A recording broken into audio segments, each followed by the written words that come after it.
So today I have 4 more Doctor Who collectible figurines to show you. We have kind of a semi-random assortment here. I feel like the second 2 figures kind of go together, but the other 2 sort of have nothing to do with each other. But that's okay. A really old school Cyberman from the 2nd Doctor era. We also have a Heavenly Host from the Voyage of the Damned. And we have 2 figures from the Day of the Doctor. This one is a Zygon. You can see, kind of a squished package, but still very much a Zygon. And this is actually the War Doctor.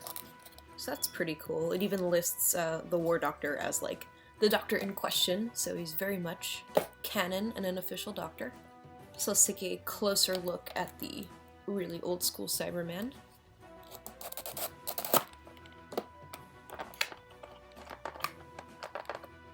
That's not terrifying. He really captured the details of, like, that old school, so bad it ends up being kind of weirdly uncanny and actually more horrifying than anything that, like, the modern 3D effects and computer graphics can manage.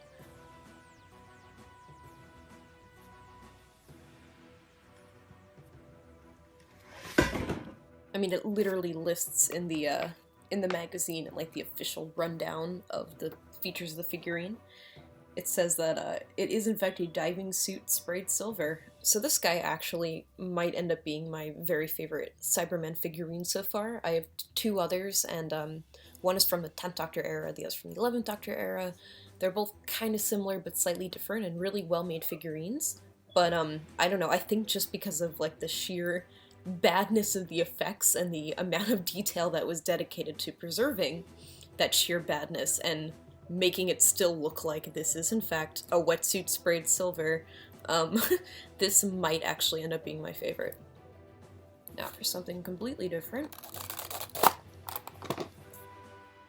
Supremely creepy cover, by the way. I think in general, these figurines tend to do a better job of conveying the finer details and facial structure of non-human creatures than they do for human characters. You can sort of see, you know, like, the face is so angular. They just did a really good job, I think, of capturing all that detail. You can see even the sash is painted a different color. Kind of hard to tell, but the boots are actually painted gold.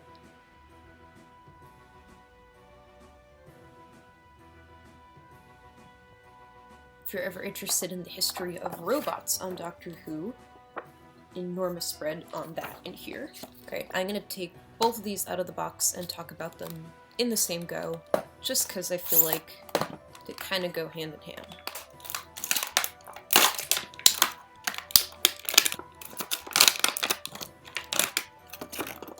Zygon has such a gross design. I mean, like, it's effective, but really just gross.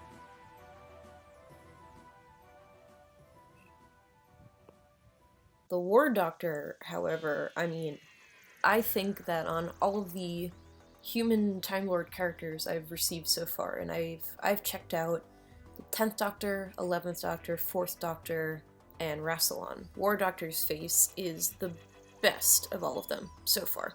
Did a really good job capturing the lines on the sides of his face, like even these very delicate, like, crow's feet. The facial hair looks really realistic and that it kind of has ridges on. It's not like just painted on or something like that, like you could tell it was sculpted and then painted.